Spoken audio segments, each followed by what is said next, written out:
L'agression a eu lieu il y a quelques jours au rez-de-chaussée de l'un de ces immeubles. Et cette fois, la victime est un médecin. 21 h, il fermait son cabinet. Le commando est reparti avec la recette, 200 €. Là, c'est incroyable quand même. Aujourd'hui, le docteur Fan continue les consultations. Mais l'homme est visiblement marqué, choqué, comme tous ses patients. Ils vous ont fait du mal? Un petit peu, je suis un peu défendu. Heureusement, il n'avait pas d'armes. Oh là là. Vous les avez vus? Moi, je ne peux pas le reconnaître. J'étais tout seul et donc il y a 3 individus qui ont fait éruption là par cette porte-fenêtre, qui ont forcé. Et donc ils ont fait éruption en me demandant l'argent. Donc je me suis un petit peu défendu, il y avait une petite brève bagarre. Et ils ont réussi à s'emparer de la recette qu'il y avait dans mon tiroir. Ici. Voilà. Il fallait quand même se faire un petit peu violence pour venir travailler les jours qui suivaient. Bon, je me raisonne, je replace tout ça dans le contexte. Hein.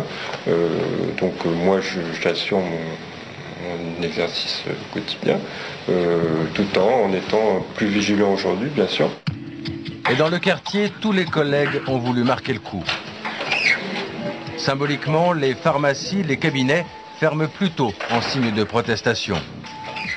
Les médecins du Val-Fouré racontent pourtant qu'ils se sont installés ici par choix, parce qu'ils aiment la population, des habitants victimes, disent-ils, d'une poignée de délinquants. Des gens qui font ce genre d'agression, ils n'ont plus idée de qui est là, c'est l'argent dans le tiroir, l'ordinateur, les clés de la voiture, c'est tout ce qu'ils voient.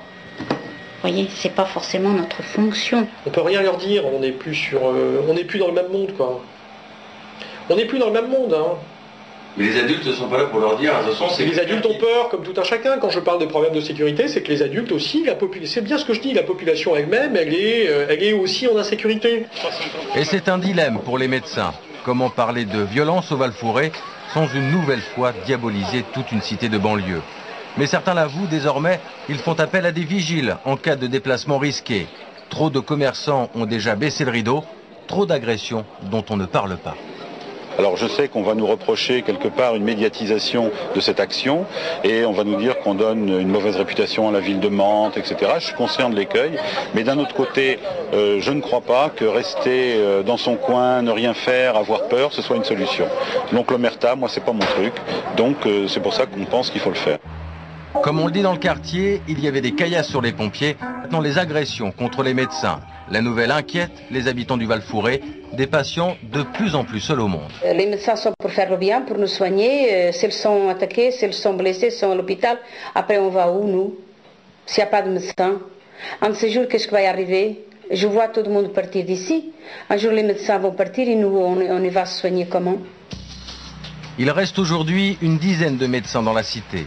Mais en 2 ans seulement, 4 sont partis exercer leur métier ailleurs.